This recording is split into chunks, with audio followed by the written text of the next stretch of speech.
Hello guys, welcome back to my channel. কেমন আছো তোমরা সবাই? আশা করছি ভীষণ ভালো আছো। ভগবানের কাছে প্রার্থনা করি তোমরা সবসময় খুব ভালো থাকো। তো চলে এসেছি আজকে আরও একটা আমাদের বাগদা বিচে রিসর্টে যেখানে ছিলাম, Blue Eyes Eco Park resort.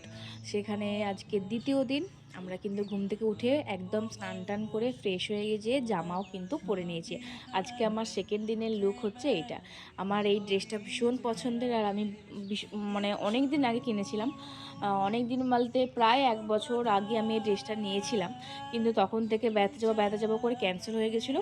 তো আর পরা হয়নি, যেমন আমি পরিনি। ভেবেছিলাম কোথাও যখন বেড়াতে যাব অন্তত সমুদ্রে গিয়ে এই ড্রেসটি আমি পরবো। তো মেজদিও কিনেছিল, আমিও কিনেছিলাম। আমার দেখি মেজদি কিনেছিল, কিন্তু মেজদি এর আগে পরে নিয়েছিল। তো আমার জামাগুলো তোমরা মানে এত পছন্দ করেছো, এত তোমরা ভালোবাসা দিয়েছো আমার জামাগুলোতে, তো কি বলবো, আমি সবাইকে লিঙ্ক দিতে দিতে জাস্ট পাগল হয়ে গেছি। তো তোমরা এখনও যারা যারা লিঙ্ক পাওনি, অবশ্যই আমাকে কমেন্টে জানাবে, আমি তোমাদেরকে লিঙ্ক দিয়ে দেবো। প্রত্যেকটা জামার মানে প্রত্যেকটা জামাতে আসা থেকে শুরু করে একদম যাওয়া পর্যন্ত, কলকাতা থেকে সব ভীষণ পছন্দ করেছো। তো যাই হোক, সবাইকে অনেক অনেক ভালোবাসা। তোমরা আমাদেরকে এত ভালোবাসা দিয়েছো। আর জায়গাটার সম্বন্ধেও আমি অনেকটা বলে দিয়েছি, তোমরা অনেকেই বলেছো থ্যাংক ইউ। কখনো যদি যাই তোমার সাথে কন্ট্যাক্ট করব, তো অবশ্যই করো, আমি যতটা জানি তোমাদেরকে বলে দেবো। আর আজকে দেখো, সকালে ব্রেকফাস্টে ছিল লুচি, একটা ঘুগনি টাইপ তরকারি, ডিম সেদ্ধ, কলা। ব্যাস, আজকের এই ব্রেকফাস্ট ছিল, মানে একদম দারুণ। কিন্তু এই সকাল সকাল লুচি টুচি বেশ ভালোই লাগে, কিন্তু খাওয়াটা উচিত না। আমি সেজন্য ওই একটা কি দুটো খেয়েছিলাম। কলা আবার পছন্দ করি না, ওই ডিম সেদ্ধটা আমি খেয়েছিলাম জাস্ট। তো যাই হোক, ওখান থেকে খাওয়া দাওয়া করে আমরা কিন্তু এখন বিচের দিকে যাচ্ছি, কারণ আজকে আমাদের লাস্ট দিন। আমরা দুপুরবেলা খাওয়া দাওয়া করে বেরিয়ে যাব হোটেল থেকে। আমাদের আজকে সকালবেলাতেই বেরোনোর কথা ছিল, কিন্তু আমাদের উঠতে করতে লেট হয়ে গেছিলো। তারপরে ভাবলাম যে একটু তো সমুদ্রের দিকে যাই, সমুদ্রে গিয়ে একটু একটু দেরি হবেই, কারণ সমুদ্রে গেলে একদম আসতে ইচ্ছে করে না। তো যাব যখন হোক, একটু আসলেই হবে। তারপরে হোটেলে দাদার সাথে কথা বললাম, আর দাদারা এত ভালো যে দাদারা বললো ঠিক আছে, তোমাদের যখন ইচ্ছে তোমরা যাবে, কোনো রকম এক্সট্রা ভাড়ার চার্জ মানে লাগবে না, শুধু দুপুরের খাওয়াটার টাকাটা দিতে হবে, ব্যাস, আর কিছু টাকা দিতে হবে না। আমি বললাম খুবই ভালো, তাহলে কোনো কথাই নেই।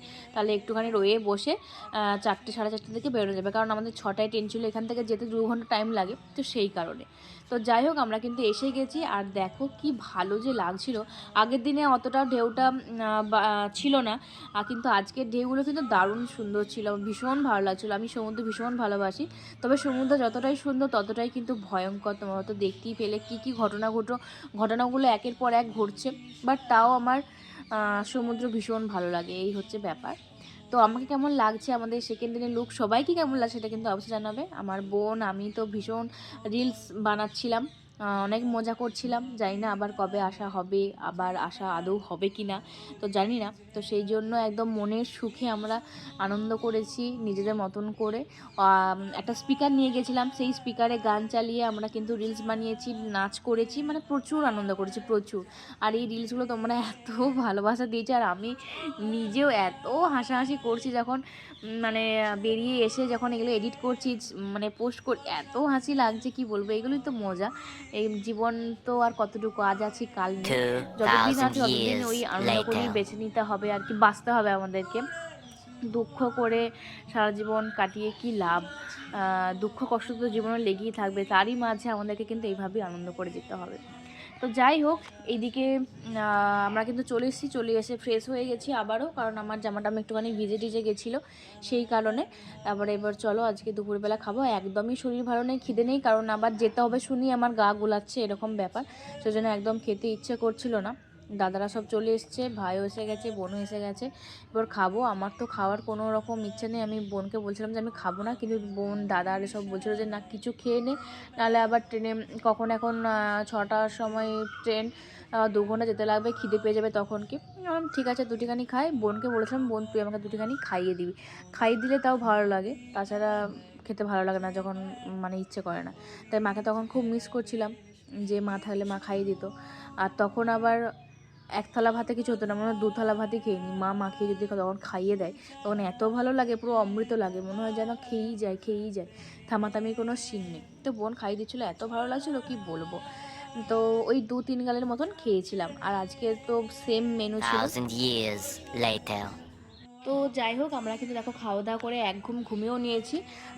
ঘুম থেকে উঠে আবারও ওই সেম ড্রেস পরিয়ে এখন চলে যাচ্ছি আমরা স্টেশনের উদ্দেশ্যে। আর রিসর্ট থেকেই কিন্তু আমাদের একটা অটো করে দেওয়া হয়েছিল, সেইটা করেই চলে যাব। এখন 2 ঘন্টার জার্নি। তো ভীষণ ভীষণ মিস করব এই কটা দিন, খুব খুব মজা করেছি। তো আবারও যদি কখনো আসি এখানেই আসবো। ভীষণ ভালো ব্যবহার, সব কিছু খুব খুব ভালো। তো তোমাদের কেমন লাগলো আমাদের এই বেড়ানোর পুরো ব্লগগুলো অবশ্যই কিন্তু কমেন্টে জানাবে। ভালো লাগলে অবশ্যই লাইক কমেন্ট শেয়ার করে দিও। দেখা হচ্ছে পরের ব্লগে। বাই।